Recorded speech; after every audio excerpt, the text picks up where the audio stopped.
sebelum kami bersama untuk duduk, kita akan mengabadikan momen yang luar biasa pada kesempatan hari ini. Kita akan foto bersama. Mohon izin untuk fotografer dapat naik ke atas podium. Saat kita arahkan pandangan kita pada layar, mari kita saksikan bersama penayangan video selayang pandang kaleidoskop Polda Metro Jaya tahun 2024. Ini dia videonya. Selamat menyaksikan.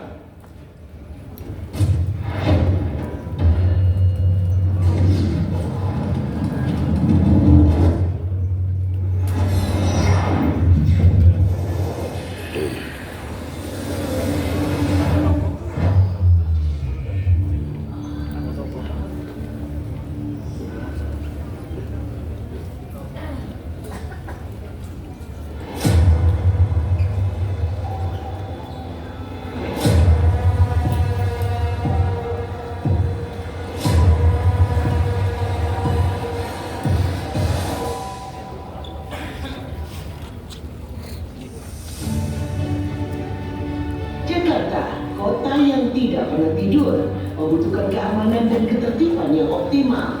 Polda Metro Jaya hadir untuk menjaga keamanan dan keselamatan masyarakat. Sebagai bentuk kepedulian Polri untuk masyarakat, Polda Metro Jaya menggelar kegiatan bakti sosial mulai dari bedah rumah, penyaluran paket sembako kepada kaum duafa dan masyarakat yang membutuhkan, hingga bakti kesehatan dalam rangka HUT Bayangkara ke-78. Selain itu, Polda Metro Jaya juga melaksanakan penanaman 10.000 pohon di wilayah hukum DKI Jakarta sebagai bagian dari program polisi peduli penghijauan. Dengan dedikasi dan profesionalisme, Polda Metro Jaya telah melaksanakan berbagai operasi pengamanan secara komprehensif dan terukur. Operasi-operasi ini mencakup berbagai aspek keamanan, mulai dari penegakan hukum hingga upaya pencegahan tindak kriminal. Operasi Mantap Data dilaksanakan untuk mengawal seluruh tahapan pemilu 2024 hingga pelantikan presiden dan wakil presiden terpilih. Polda Metro Jaya juga meluncurkan operasi Mantap Raja. Operasi ini bertujuan pada pengawalan proses pemilihan kepala daerah di tingkat provinsi dan kabupaten kota. Fokus utama operasi ini adalah memastikan setiap proses berlangsung dengan aman, tertib dan lancar. Dengan pendekatan preventif dan represif, Polda Metro Jaya mengantisipasi berbagai potensi konflik yang dapat terjadi selama pilkada. Melalui koordinasi dengan TNI, pemerintah daerah dan berbagai elemen masyarakat, Polda Metro Jaya memastikan stabilitas wilayah tetap terjaga untuk memberikan rasa aman kepada masyarakat. Polda Metro Jaya melalui operasi Tribrata Jaya 2024 memastikan keamanan maksimal dalam menyambut kedatangan Paus Fransiskus di Indonesia sebagai bagian dari agenda kenegaraan. Operasi Lilin Jaya 2024 sebagai bagian dari upaya menjaga keamanan dan ketertiban selama perayaan Natal dan Tahun Baru 2025. Melalui kerja keras dan dedikasi seluruh personel, diharapkan masyarakat dapat merayakan Natal dan Tahun Baru dengan tenang dan penuh sukacita.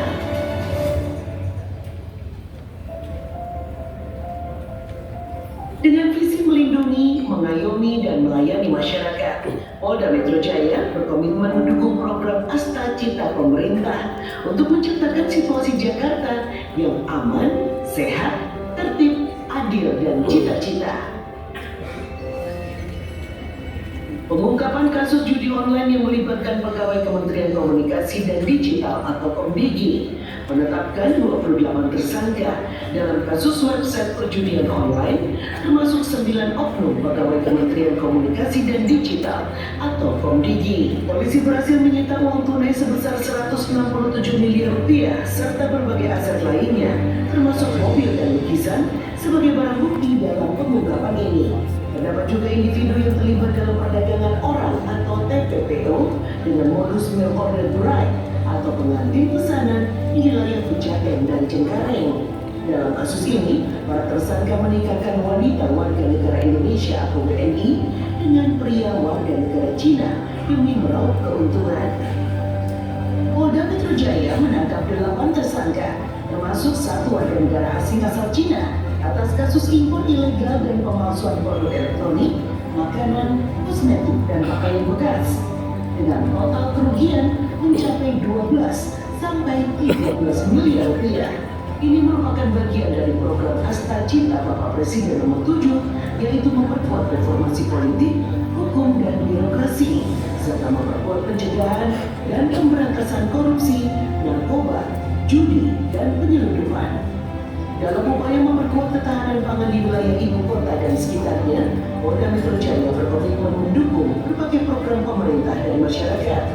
Melalui pendekatan sinergi dengan masyarakat, pelaku usaha dan komunitas, Polda Metro Jaya turut serta dalam memastikan ketersediaan pangan yang berkualitas dan terjangkau. Kami ingin membangun ekosistem pangan yang mandiri. Polda Metro Jaya memanfaatkan lahan tidur seluas 30,15 hektar di SPN Lido Sukabumi. Lahan ini dikelola untuk menanam komoditas pangan seperti jagung, singkong, cabai, dan tanaman palawija lainnya. Hal ini sejalan dengan visi menciptakan masyarakat yang tangguh, sejahtera, dan mandiri. Dalam melayani serta mendekatkan diri kepada masyarakat, Polda Metro Jaya terus berinovasi dengan menciptakan berbagai program unggulan, diantaranya infolaka.com, Headline Mobile, Sigap, Sistem Informasi Gatur Presisi, Patroli Cipta Kondisi bersama 3 pilar, TNI, aparat pemerintah, dan masyarakat, Wopi Kamtibmas, Polling sistem penggalangan tokoh agama dan masyarakat melalui kegiatan seperti subuh keliling. Kami siap melangkah ke tahun baru dengan komitmen yang lebih kuat untuk memberikan pelayanan terbaik. Bersama masyarakat, mari wujudkan Jakarta yang lebih aman, nyaman, dan harmonis. Salam Presisi.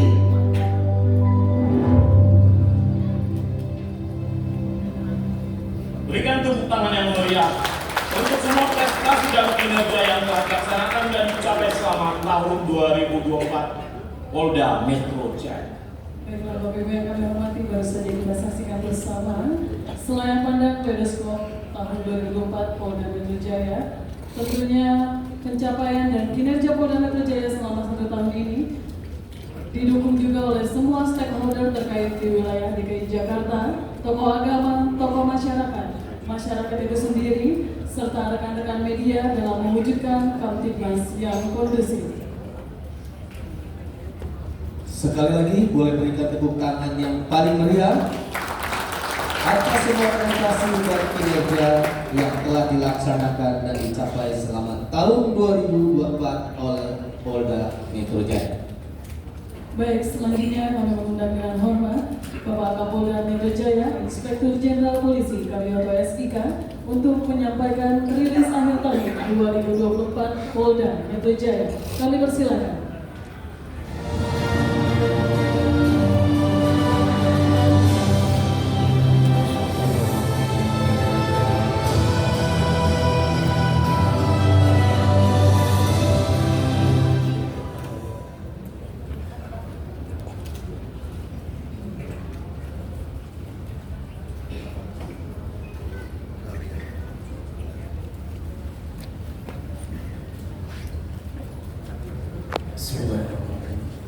Assalamualaikum warahmatullahi wabarakatuh. Selamat siang, salam sejahtera untuk kita semua. Yang saya hormati Bapak Pangdam Jaya,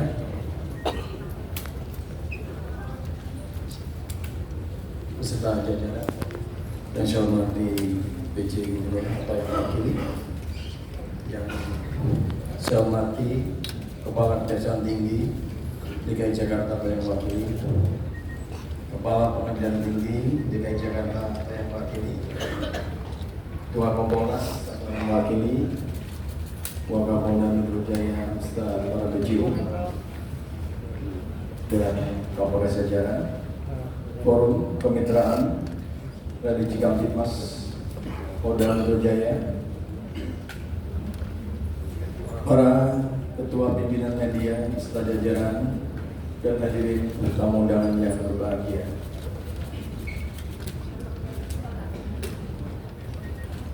Pertama-tama marilah kita panjatkan puji bersyukur dari Allah Subhanahu wa taala, Tuhan yang Maha Kuasa yang telah memberikan segala nikmat sehat sehingga kita bisa berkumpul pada sore hari ini. Pada acara hari saya tahun 2024 Polda Metro Jaya.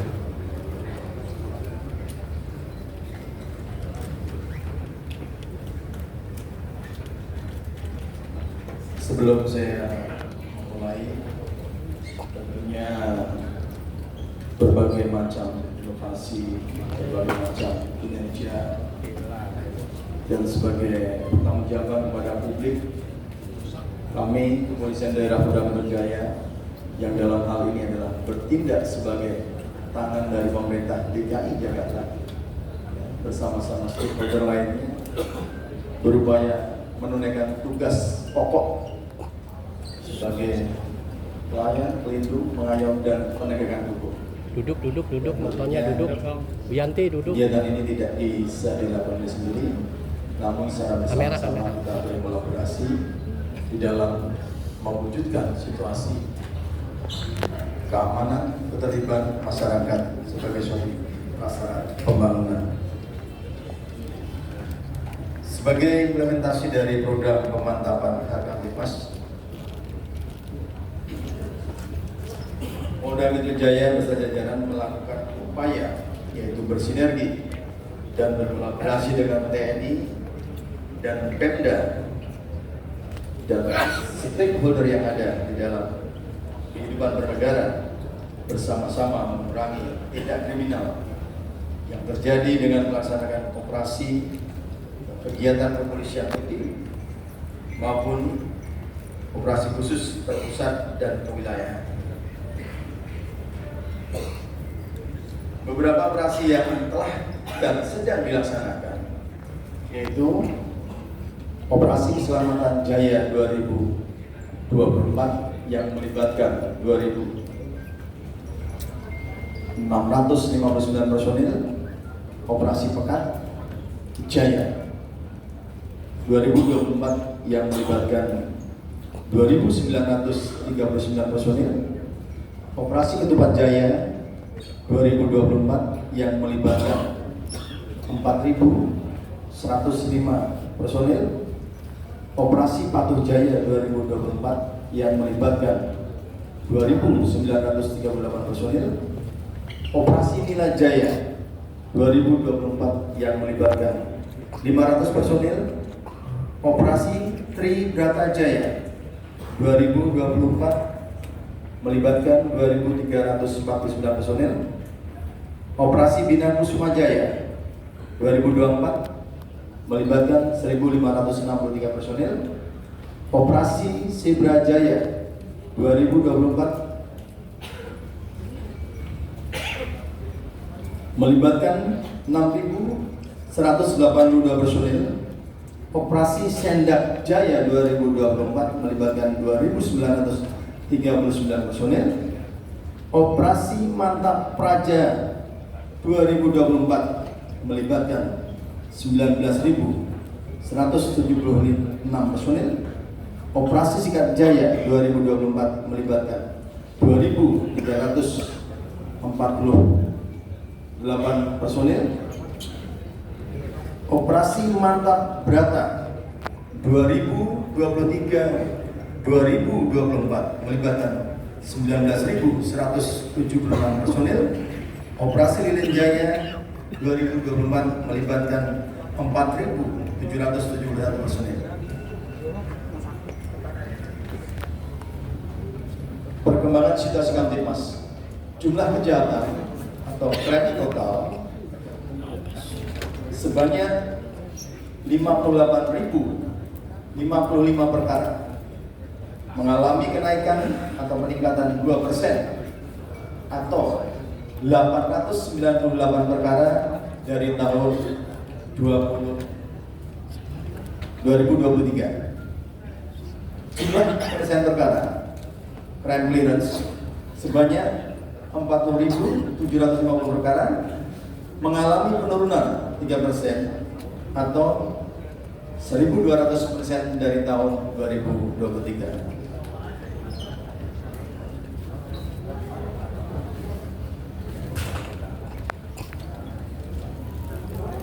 Kasus-kasus yang menonjol.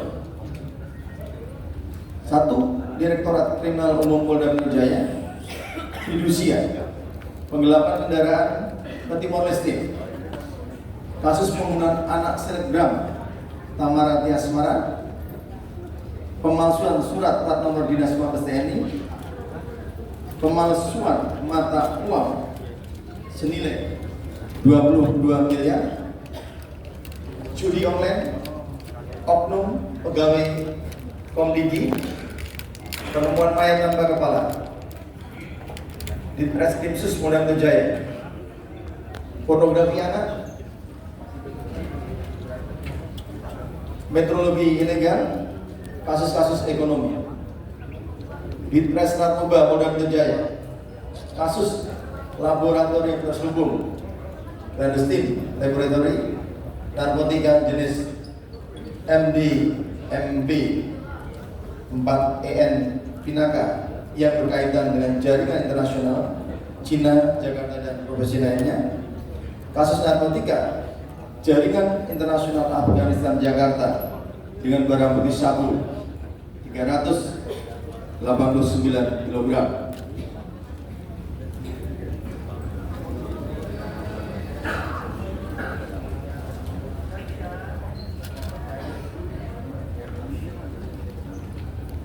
Kemudian Kamsel Tipcar Lantas, ini jumlah pelanggaran lalu lintas dapat dilihat dari jumlah tilang dan teguran selama tahun 2024 sebanyak 711.532 kegiatan, turun 13% atau 105.537 dari tahun 2023. Jumlah laka lantas tahun 2024 sebanyak 11.442 kasus, menurun 13% atau 1.653 kasus dari tahun 2023. Kasus menonjol laka lantas pada tahun 2024 yaitu kecelakaan truk tronton menabrak 5 motor dan 1 mobil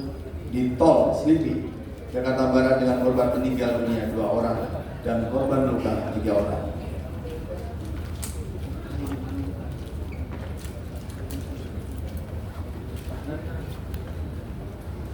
Kemudian kegiatan unjuk rasa yang dilakukan oleh masyarakat selama tahun 2024, Polda Metro Jaya telah berhasil mengamankan 1.618 kali kegiatan aksi unjuk rasa. Adapun beberapa kegiatan menonjol yang menjadi perhatian khusus, diantaranya adalah aksi unjuk rasa terkait penolakan Perpu Cipta Kerja, aksi solidaritas Palestina, aksi munajat kubro doa bersama PA 212. Kegiatan tersebut berjalan aman dan kondusif. Kemudian kita menginjak pada pelanggaran anggota Polda Metro Jaya. Ini yang sekarang sedang menjadi viral, yang menonjol di beberapa medsos. Pertama, punishment berupa PTDH sejumlah 53 personil meningkat 89% atau 25 personil dari tahun 2023. Artinya bahwa pengawasan dan penindakan terhadap anggota-anggota di lapangan maupun tindak lanjut dari laporan-laporan pengaduan masyarakat ini betul-betul ditindaklanjuti. Dan yang rekan-rekan media pasti nanti akan bertanya-tanya bagaimana dengan kegiatan yang dikatakan ada upaya-upaya pemerasan dari anggota narkoba. Ya, sebagian ditangani oleh Mabes Polri dan sebagian ditangani oleh Polda Metro dan ini sedang berproses. Menyangkut tentang anggaran Polda Metro Jaya, Jumlah anggaran yang diterima Polda Metro Jaya pada tahun 2024 dibandingkan tahun 2023 mengalami kenaikan. Pada tahun 2024 sebesar 3.946.557.557.000 rupiah. Pada tahun 2025 sebesar 3.646.1.722.000 rupiah, meningkat sebesar 108.55.165.000 rupiah. Kemudian beberapa hal yang dilakukan oleh Polda Metro Jaya, baik tingkat Polda, Polres, dalam upaya untuk membuat suatu terobosan kreatif. Di Lantas Polda Metro Jaya itu pembenahan tentang etle dan ruang pelayanan etle. Dirbimas Polda Metro Jaya Gembok Kamtipmas, Senin Pintar, Star Cegah Tawuran Antar Pelajar, Jumat Berkah Polwan, Ngopi Kamtipmas, Jumat Curhat, dan juga Sabara patroli skala sedang dan skala besar yang terus-menerus dilakukan, di backup oleh Polda kepada poros-poros yang betul-betul angka kejahatannya menjadi meningkat atau menonjol. Peran Polri dalam mendukung Asta Cita Presiden Republik Indonesia.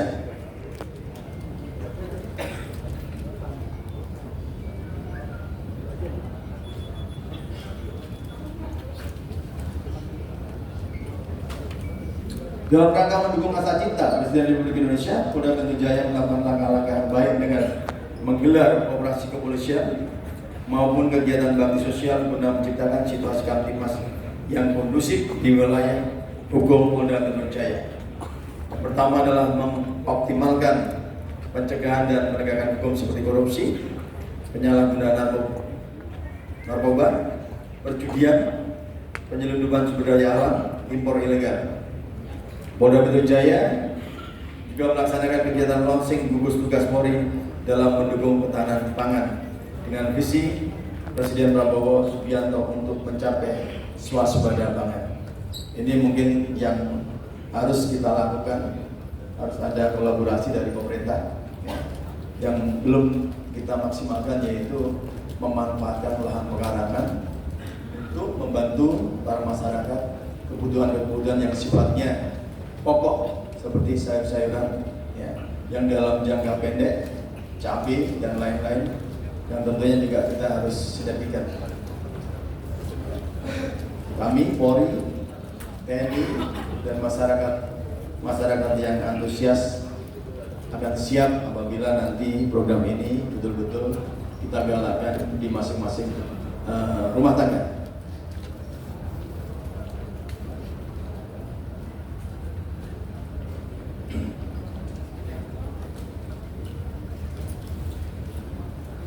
Kemudian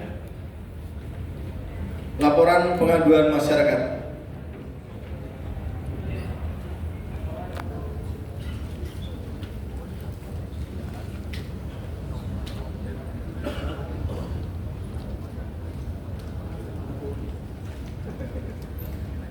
Total keseluruhan laporan pengaduan masyarakat pada tahun 2023 sebanyak 864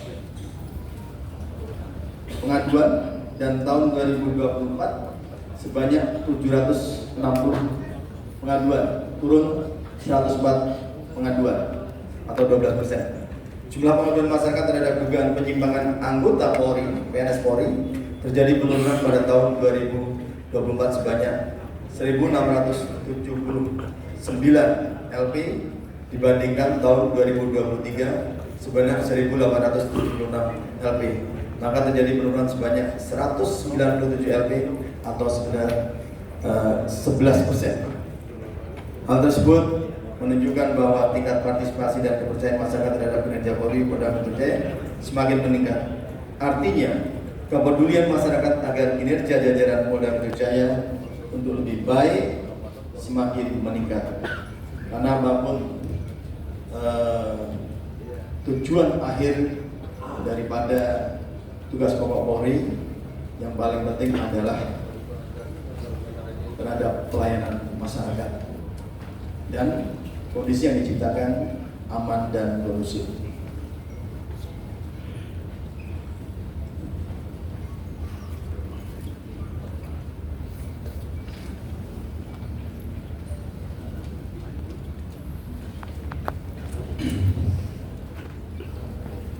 Sedikit saya ingin memberikan komentar tentang narkotika. Jadi melalui forum ini juga kepada rekan-rekan media, saya menyampaikan ya, bahwa terhadap pengguna, sekali lagi terhadap pengguna adalah korban. Ya, pengguna adalah korban, pemakai adalah korban. Untuk itu tentunya ini menjadi perhatian buat kami, ya, aparat penegak hukum, kami maupun BNN harus memperlakukan korban sebagaimana layaknya korban. Ya. Dan kami betul-betul akan concern pihak eksternal tolong awasi kami. Ya. Memang betul pepatah panas tahun dihapuskan hujan sehari yang kami ceritakan tadi. Kalau dilihat dengan satu kejadian yang hanya berlangsung selama 3 hari, mungkin masyarakat akan mengatakan alangkah ya, dalam tanda petik yang sangat tidak baik terhadap penyidik-penyidik kami yang melakukan pelanggaran-pelanggaran. Namun demikian, saya sangat yakin bahwa jumlah polisi di Polda Metro yang hampir 30.000 ini, saya sangat optimis ya, 2025 kami akan lebih baik. Dan kami juga tidak akan mentolerir setiap pelanggaran-pelanggaran yang dilakukan oleh anggota kami. Namun demikian juga, kami juga sangat mengharapkan keterbukaan dari masyarakat bahwa apapun pelanggaran dari anggota kami, tolong harus berani melaporkan kepada kami. Ya, insya Allah kami akan melakukan baik yang sifatnya pengawasan maupun penindakan. Banyak WA yang masuk ke saya, langsung saya forward kepada Propam dan dalam waktu yang tidak lama ditindaklanjuti dan perkaranya diselesaikan. Kalau itu pelanggaran, ya, bagi saya kepada rekan-rekan polisi, anggota, saya tidak sungkan-sungkan membuat TR tunggal. Ya. TR tunggal itu artinya dalam satu surat mutasi saya itu hanya 1 orang. Artinya apa? Reaksi cepat kami berikan atas pelanggaran-pelanggaran yang kami belum melakukan kode etik dulu, tapi sudah langsung saya tindak dengan demosi. Minimal itu.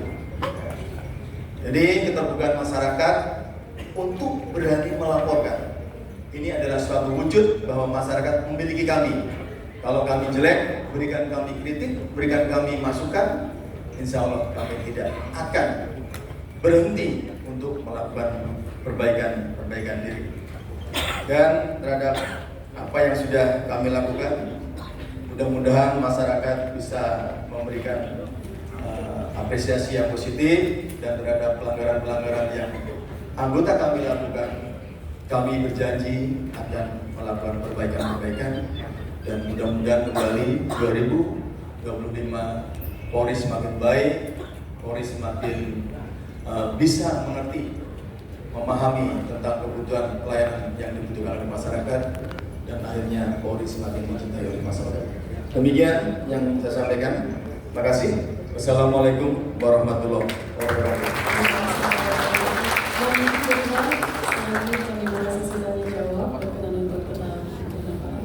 Acara berikutnya adalah sesi tanya jawab. Untuk itu kami berikan kesempatan untuk 3 penanya terkait press release akhir tahun 2024 Polda Metro Jaya. Mohon izin.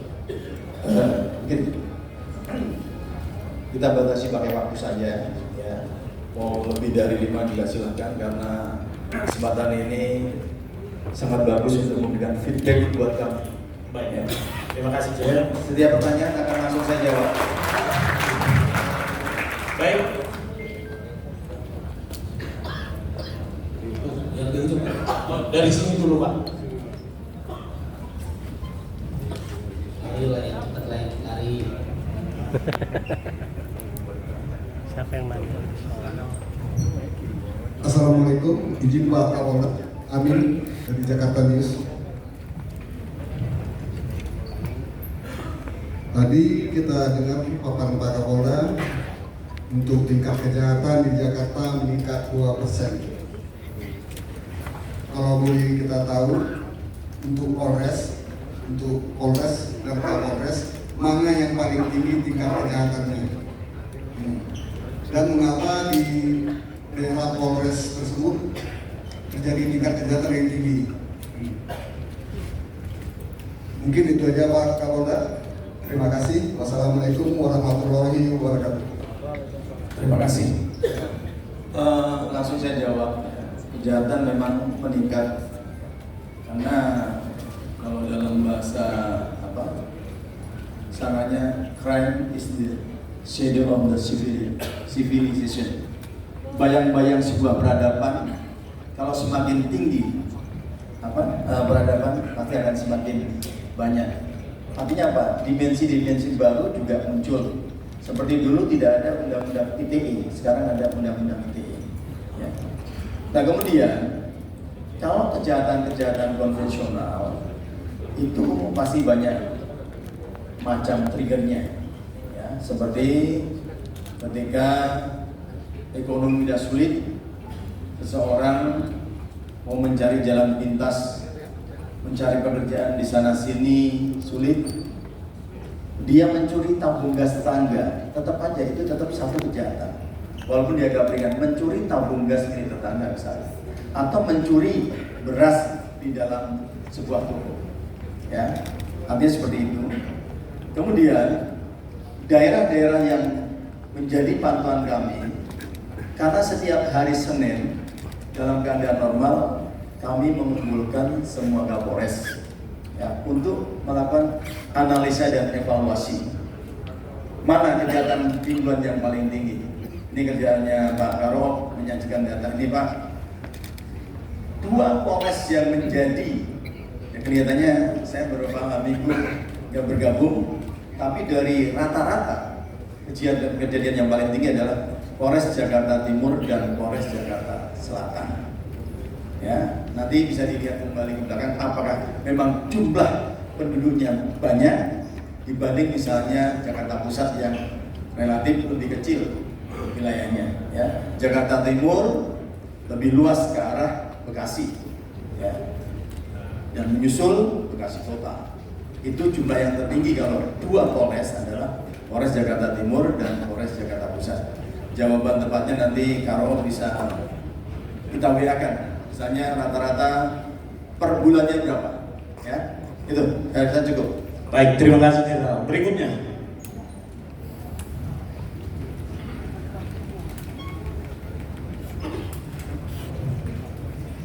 Baik, selamat siang. Saya Rambolo dari Figur News. Yang terhormat Bapak Kapolda, saya mau menanyakan tentang apa pencapaian terbesar Kapolda Metro Jaya sepanjang tahun 2024. Dan yang kedua, terkait dengan teknologi dan inovasi pelayanan. Bagaimana implementasi teknologi berbasis digital dalam mendukung tugas kepolisian. Demikian, terima kasih.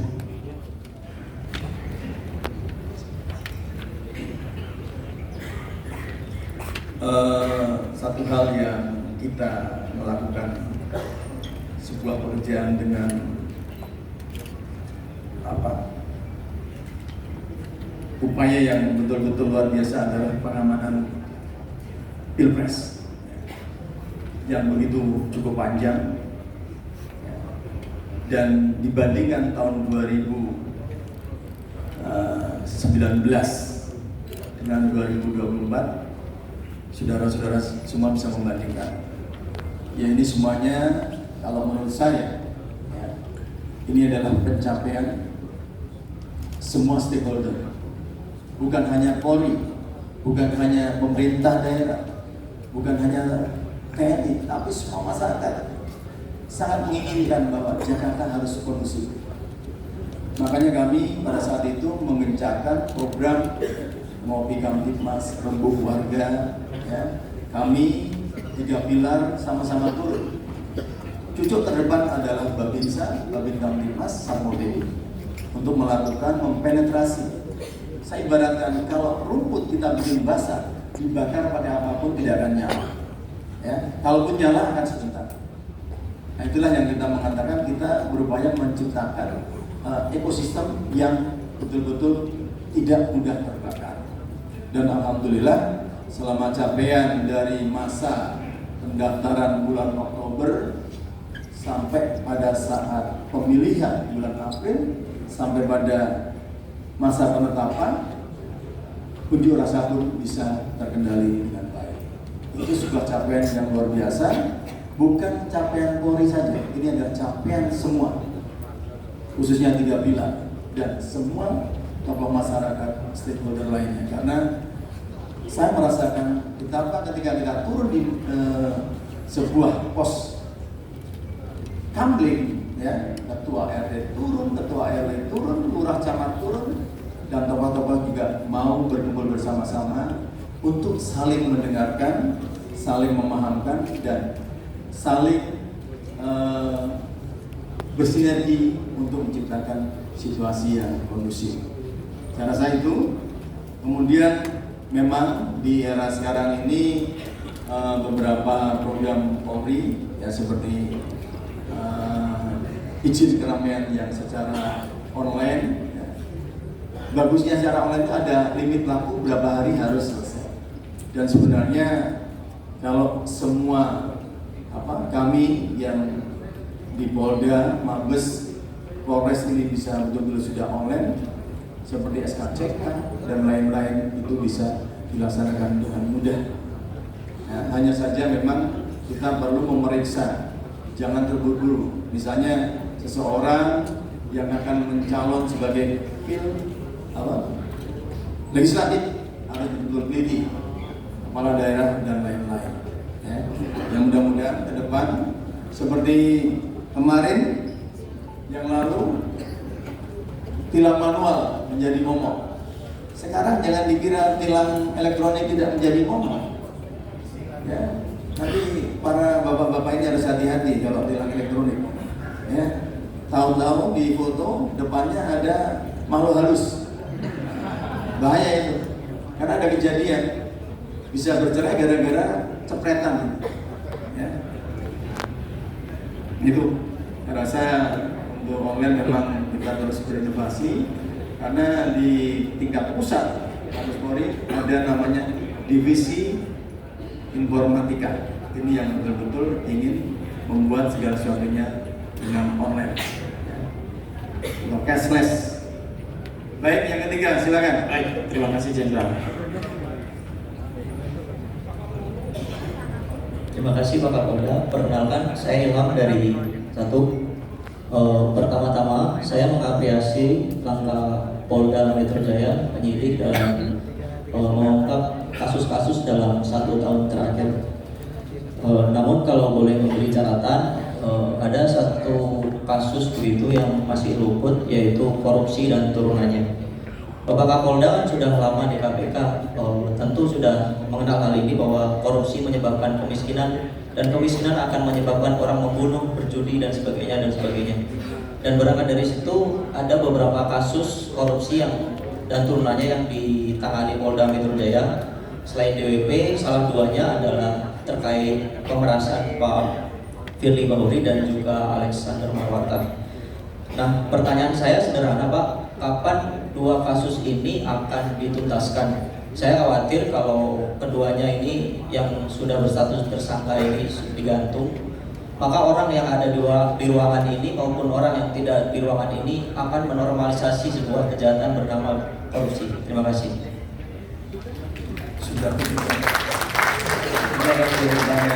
Saya juga sudah jawabannya. Saya tidak diam, ya. Mana ada di khusus, ya. Buka telinga lebar-lebar, catat. Kira-kira berapa lama akan selesai?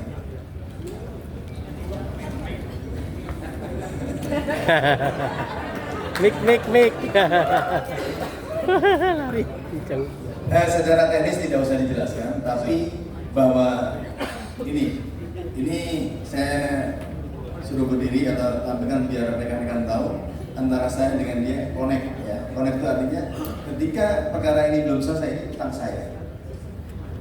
Ya, saya mencoba kemarin ini sudah minggu berapa ya? Dari 6 diskusi kita terakhir udah 1 minggu ya, 1 minggu jalan diskusi terakhir bahwa memang kita konsep untuk kita tuntaskan dan Kortas Tipikor juga mendorong ini akan dituntaskan. Sebenarnya satu yang sudah tersangka, Alek Marwata belum ya. Alek Marwata baru langkah penyidikan. Karena di Alek Marwata itu adalah tuduhannya pasal 36.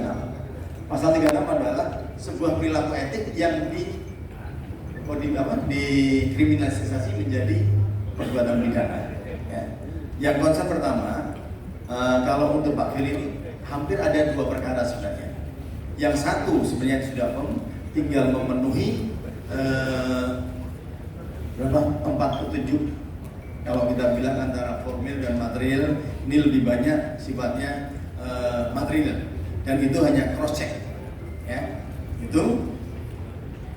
Dan mudah-mudahan ya kita berusaha secepatnya itu bisa 1 bulan 2 bulan ini selesai. Siap, tidak lama lagi Jenderal. Siap. Ya. Jawabannya ya. Ya. Jadi, karena saya udah menduga pasti akan ditanya. Oke, dulu yang keempat, silakan. 5-6 juga boleh, masih panjang. Siap, terima kasih Jenderal. Ada lagi? Ada Jenderal. Saya tuh gak takut kalau ditanya, pasti ada jawaban. Kalau nggak saya jawab sekarang ya saya jawab besok kan gitu. Anda bisa lewat WA juga. Silakan. Saya Prayogi dari media ITV-Kita.com ingin bertanya kepada Pak Kapolda terkait tadi terkait narkoba.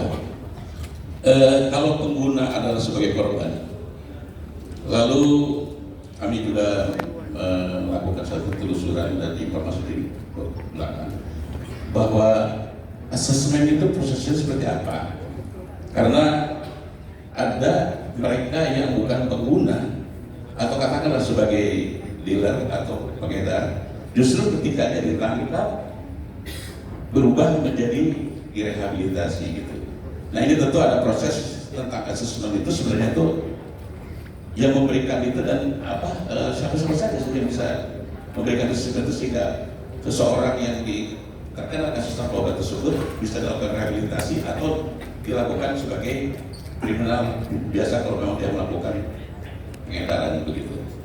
Ini tentu supaya tidak selalu tentang pengguna dan juga kategorinya sebagai pengedar, terutama tentang asesmen dipakai rehabilitasi.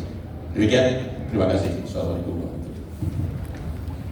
Ini yang pertama saya masuk di Jakarta kemarin di narkoba itu sudah membuat FGD, ya FGD karena saya bisa mengendus ada perilaku-perilaku yang tidak baik dari anggota kami yang memanfaatkan, ya, menakut-nakuti pemakai ini karena ini ada masalah juga. Masalahnya begini, surat edaran Mahkamah Agung itu kalau dia kedapatan sekian gram, nah ini yang kadang-kadang saya juga sering diskusi dengan Direktur Narkoba. Saya katakan begini, kalau orang yang pemakai ganja tidak mungkin beli ganja 3 gram, sangat tidak mungkin. Kalau bisa dia beli mungkin 1 on untuk sediaan dia selama mungkin 1 bulan. Itu logikanya seperti itu.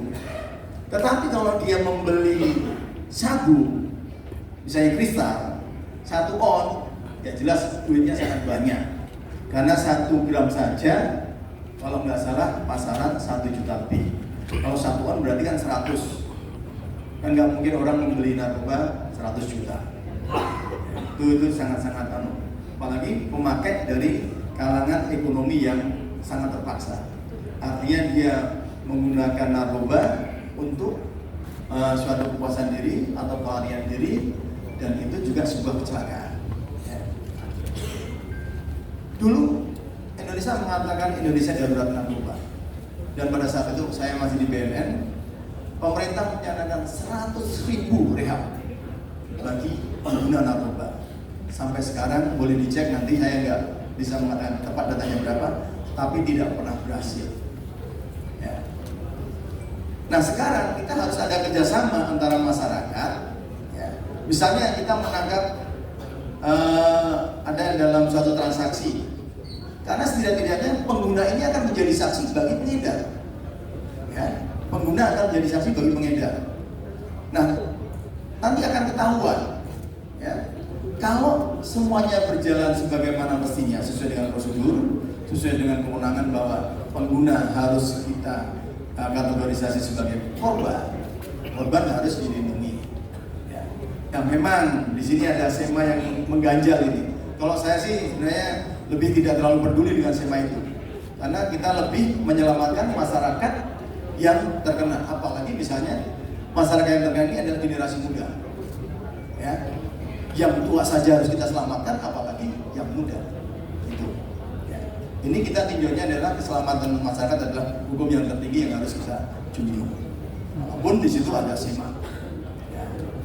Nah, asesmen itu sebenarnya dilakukan biar kami sebagai Polri juga tidak sewenang-wenang. Ya, ada eksternal yang ikut di dalamnya. Kalau tidak salah, mana Wadir Narkoba. Karena secara teknis saya juga tidak terlalu paham. Waktu itu saya sudah memerintahkan ada dinas kesehatan, ya, ada dinas kesehatan untuk memberikan pandangannya terhadap itu. Nah, kemudian dari kalau nggak salah BNN juga ya, mana yang narkoba? Mantan direktur narkoba bisa bicara, ya. Dari situ, ya, pentingnya asesmen di situ. Karena kita ingin meyakinkan bahwa betul dia sebagai pengguna saja. Kalau pengguna saja sebenarnya memang dari kesaksian-kesaksian dari sebuah proses penangkapan, sebenarnya kita bisa mengambil kesimpulan bahwa dia dites urin positif, pada dia didapatkan barang misalnya sediaan yang jumlahnya kurang dari SEMA, ya itu termasuk, kan tidak menutup kemungkinan pemakai juga pengedar, kan seperti itu, ya tidak menutup kemungkinan bahwa pemakai itu pengedar. Mungkin dari HP-nya setelah diambil datanya ternyata dia ada transaksi narkoba di situ. Prinsipnya, mari ya untuk penyidik ini mudah-mudahan Kapolres juga nanti mendengar semua bahwa setiap pengguna maksimalkan untuk direhab. Kalau dia mampu, orang tuanya atau siapa walinya silakan rehab secara mandiri. Kenapa? Kalau dia direhab di pemerintah, berarti uang negara harus keluar untuk biaya rehab. Tapi kalau dia mampu, bisa menghemat pengeluaran uang negara. Mungkin itu ya. Nanti secara detailnya saya minta Pak Kabid Humas bisa dijawab secara runtut, secara benar, sama dasar-dasar hukumnya. Tapi mari kita sama-sama ikut bertanggung jawab. Kalau ada pemakai, ya saya katakan misalnya berulang-ulang kali setiap ada rilis tentang pengungkapan narkoba, silakan bawa keluarganya yang diindikasikan, dicurigai, ya, ke Polres. Kalau dia positif, langsung kita bantu untuk rehab. Itu karena negara bertanggung jawab terhadap keselamatan warga masyarakatnya yang terkena narkoba. Baik, silakan yang lain. Pertanyaan ini Pak, silakan. Selamat siang, Pak Kapolda. Saya dengan Dewi dari Kapolda. Ini ada satu pertanyaan yang saya ingin ajukan mengenai kan pelanggaran hukum itu tidak hanya dilakukan oleh kalangan masyarakat. Kalau seandainya seandainya pelanggaran hukum ini dilakukan oleh aparat sendiri, bagaimana tindakannya? Dan juga misalkan ada LSM yang mungkin tampaknya kelihatan untuk melayani civil society, tapi di balik itu semua dia ada kerjasama dengan aparat untuk menggunakan uang-uang yang tidak resmi. Bagaimana Pak Kapolda? Terima kasih. Ini tentang LSM yang menggunakan uang-uang anggota dulu ya? Ya, aparat dulu, baru keduanya LSM. Begini, kalau anggota itu pelanggaran itu ada dua jenis ya, tiga jenis: disiplin, kode etik, dan pidana. Kami pernah memidanakan yang 7 orang dulu, kalau nggak salah narkoba waktu ya di awal-awal saya masuk 4 bulan pertama ya, pidana. Dan kalau nggak salah PTDH ya, SDM PTDH ya, sedang proses PTDH ya, di penjara ya, itu PTDH ya. Prinsipnya kami akan menindak ketika betul-betul perbuatannya bisa dibuktikan, baik dari sisi disiplin, kode etik maupun pidana. Nah, kalau misalnya LSM menyalahgunakan keuangan apa misalnya ya, dari yayasan dan lain-lain, itu harus ada laporannya dari yayasannya, karena kecuali ormas atau kelompok masyarakat yang menyalahgunakan dana pemerintah, itu bisa kategori korupsi kalau sumber dananya dari pemerintah dengan adanya keuangan negara. Kalau memang itu misalnya duit yayasan, ya yayasan itu sendiri yang harus melaporkan bahwa ada penyalahgunaan atau penggelapan yang dilakukan oleh oknum-oknum tertentu dalam entah itu LSM atau ormas. Hukumnya sama. Ya kriterianya kalau dia menggelapkan pasal 372, kalau dia menipu pasal 378. Mungkin begitu ya. Silakan. Baik, terima kasih Jenderal. Berikutnya. Kita kasih waktu berapa? 10 menit lagi ya. Ya, selamat siang Jenderal, saya Rama dari wartawan Harian Kompas. Saya menanyakan soal beberapa hal yang sudah Bapak paparkan tadi. Yang pertama mengenai jumlah yang sudah disampaikan tadi, ya, jumlah kejahatan di Jakarta yang semakin meningkat. Tapi di sisi lain ada angka yang agak menggelitik kami adalah kenapa jumlah penyelesaian kasusnya menurun, Pak? Apakah memang dalam proses penanganan kasus anggota mengalami kendala di lapangan, atau memang ada kejahatan-kejahatan yang non konvensional yang sulit untuk diselesaikan begitu? Tapi saya tidak yakin kalau Polda tidak bisa menyelesaikan kasus kejahatan. Pasti ada cara-cara yang lebih jitu untuk menyelesaikan kasus-kasus seperti itu.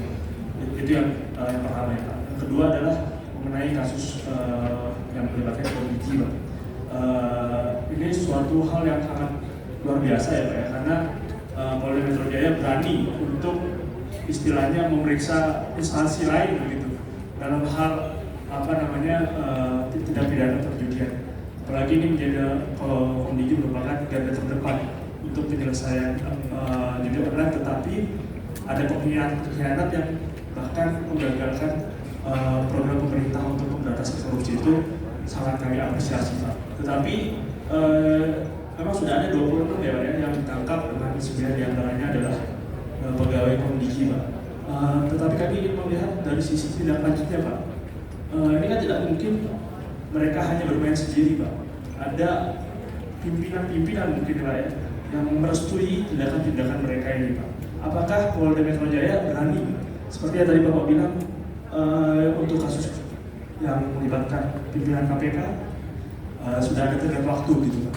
Apakah untuk kasus Komdiju ini ada upaya atau ketegasan atau komitmen yang sama untuk tidak hanya di jajaran-jajaran bawahnya saja Pak, tapi sudah bisa sampai menyentuh ke pimpinan-pimpinan yang paling atas yang mungkin akan menggemparkan gitu Pak. Tapi apakah Polda akan melakukan hal itu? Terima kasih. Yang pertama, crime total dan crime clearance. Ya. Kenapa crime clearance-nya menurun? Ya. Karena begini, kalau jumlah perkaranya naik, penyidiknya tetap, beban perorangan, beban tim akan meningkat, pasti akan meningkat. Dan tingkat kesulitan sebuah perkara itu beda-beda. Pasalnya mungkin sama, 372, 8 misalnya ya. Tapi satu perkara bisa 2 bulan selesai, satu perkara bisa setengah tahun baru selesai. Karena harus perlu konfirmasi ABC, apalagi menyangkut misalnya kenotariatan. Ya, ini yang izinnya agak merepotkan. Secara KUHP memang seperti itu, makanya tindakan aparat penegak hukum memang tidak boleh semena-mena, harus diikuti prosedur. Misalnya notaris, misalnya notariat ini, notaris itu punya perlakuan harus izin dulu ke majelis pengawasnya, nanti baru diberikan. Ini salah satu. Karena untuk meminta salinan akta pun perlu waktu. Ya, itu. Ini jadi kalau masalah itu terkendala hanya masalah jumlah penyidik. Kami setiap tahun ada pensiun, ya, yang jumlahnya juga cukup banyak, dan setiap tahun ada titik juga, jumlahnya mungkin hampir seimbang. Jadi tidak ada yang misalnya contoh direktur kriminal umum, Pak Kapolda, saya butuh 50 penyidik, paling bisa diambil ketika dia pensiun 20 ditambah paling 19 atau berapa. Jadi tidak pernah jumlahnya melebihi. Kalau misalnya kita menggarap sawah 1 hektar butuh 50 petani, kita punya sawah 10 hektar, akhirnya kita butuh berapa? 500 petani. Belum tentu bisa. Karena jumlah polisi itu memang 400 ribuan ya, secara semua.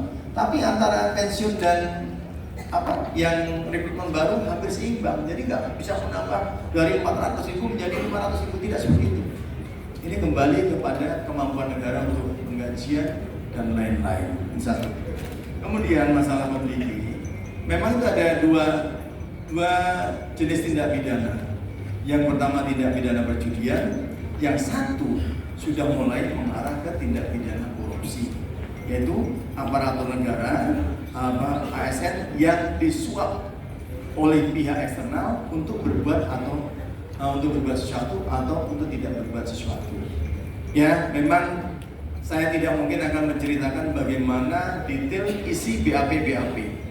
Tapi kami sebenarnya kalau bisa punya link yang lebih ke atas, kami akan tunjukkan kepada publik. Ya, ini perlu waktu juga. Ya, karena seseorang ya antara pengakuan dan fakta harus diuji. Ya. Dia bisa ngaku tapi tidak ada fakta. Lebih baik dia tidak ngaku tapi ada fakta. Kami bisa mengkaitkan sebagai sebuah rangkaian pembuktian. Saksinya cukup, mungkin bukti suratnya cukup, bukti bentuknya cukup. Ya. Demikian. Nanti bisa sambil jalan kita lihat bersama-sama tentang memiliki ini. Yang satu dari tindak pidana kriminal umum, yang satu dari tindak pidana korupsi. Ya, saya rasa satu pertanyaan terakhir. Siap, baik. Pertanyaan terakhir, izin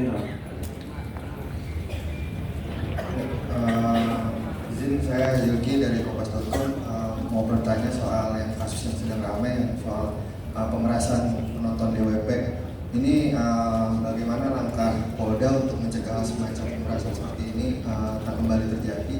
Lalu sama satu lagi, apakah benar Dinas Narkoba dioperasi karena terlibat kasus pemerasan penonton DWP ini? Bila memang iya, perannya seperti apa? Terima kasih. Di sini ada tetap apapun ceritanya ada asas presumption of innocence, praduga tidak bersalah.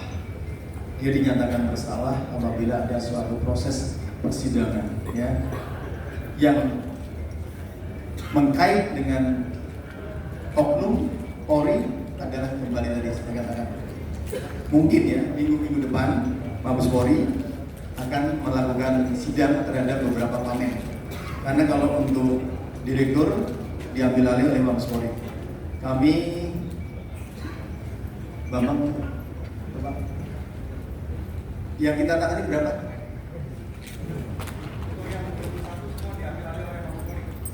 Satu ya. kita hanya berapa? 14. Mabes Polri. Ya, itu. Saya tidak bisa menceritakan apa yang dilakukan oleh instansi atasan kami. Ya. Intinya nanti akan kelihatan dalam sidang yang akan dilakukan. Di dalam sidang baik itu nanti etik ataupun kalau memungkinkan mungkin terbuka untuk pidana, nanti kita lihat Mabes Polri bagaimana. Ya, sama-sama kita melihat dan tidak mungkin Mabes Polri akan menutup-nutupi. Semuanya sudah terang benderang, kerja kami sudah bisa dilihat sebagai sebuah bentuk transparansi. Kami sudah seperti ikan di dalam akuarium yang bisa dilihat oleh siapapun. Yang dikatakan baik juga baik, yang dikatakan buruk juga buruk. Mungkin itu. Terima kasih kepada seluruh rekan-rekan media, rekan-rekan media kami. Sekali lagi, milikilah kami, rawatlah kami, dan berikan kami masukan maupun teguran untuk kebaikan kita bersama. Karena output kerja kami adalah untuk masyarakat. Kami berupaya menciptakan situasi masyarakat yang aman dan kondusif. Terima kasih. Wassalamualaikum warahmatullahi wabarakatuh.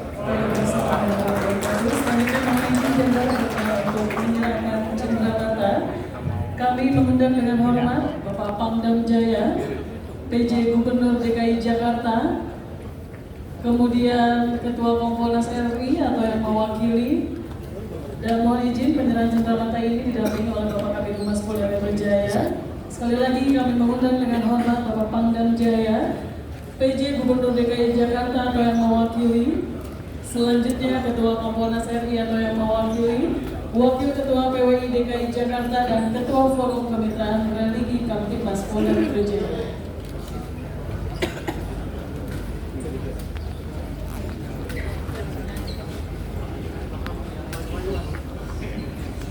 Baik, selanjutnya berkenan kepada Bapak Kapolda Metro Jaya didampingi oleh Bapak Kabid Humas Polda Metro Jaya untuk dapat menyerahkan cenderamata dari Polda Metro Jaya, di mana berikut ada perwakilan dari stakeholder, tokoh agama, tokoh masyarakat itu sendiri yang mendukung kinerja Polda Metro Jaya. Iya.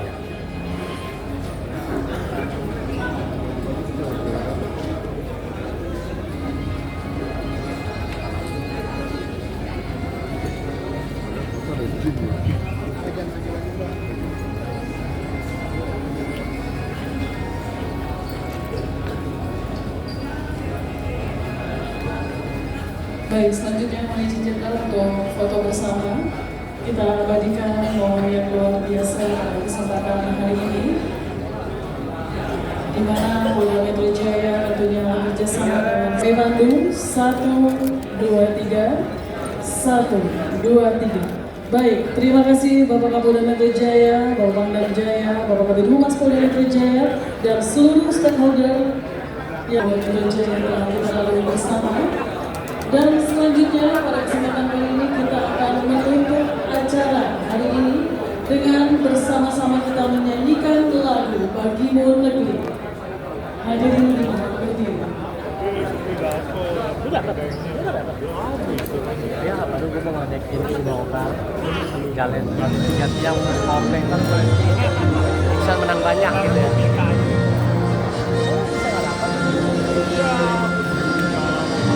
Oh iya, naik busway ya,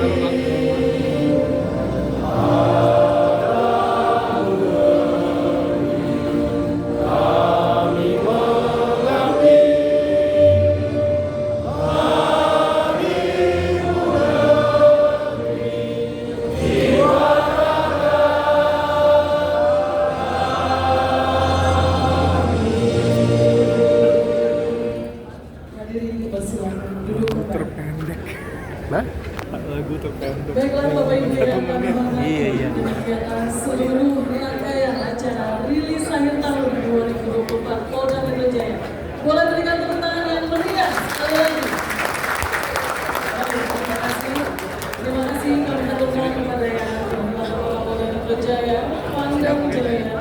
Nggak boleh di tengah ini.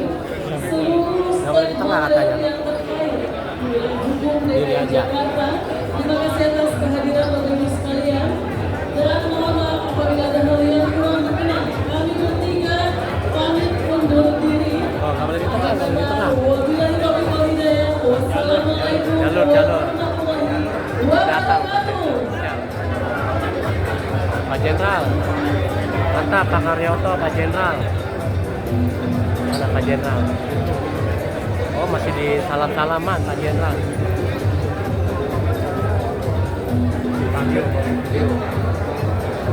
Video Pak Jenderal. Iya, belum bisa keluar. Sini aja nanti ya. Sini.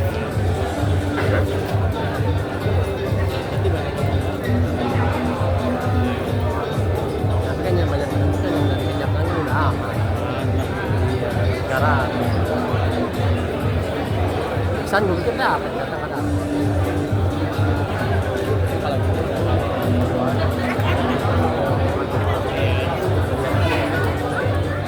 Kali yang itu lo aman di sini loh.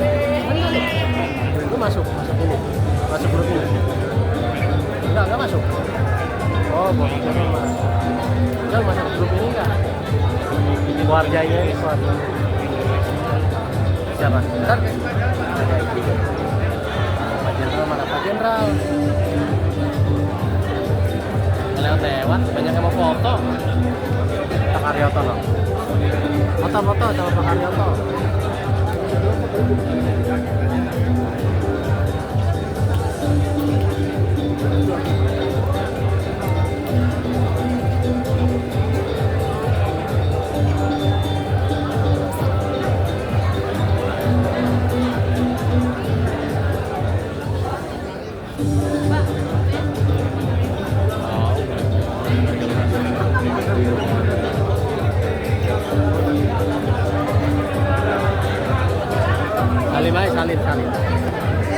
Salim Pak Karyoto, Pak Jenderal, terima kasih Pak Jenderal.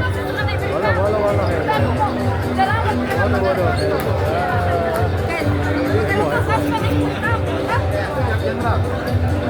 Sukses Pak Jenderal, terima kasih banyak Pak Jenderal. Ya, yang penting dah udah salaman.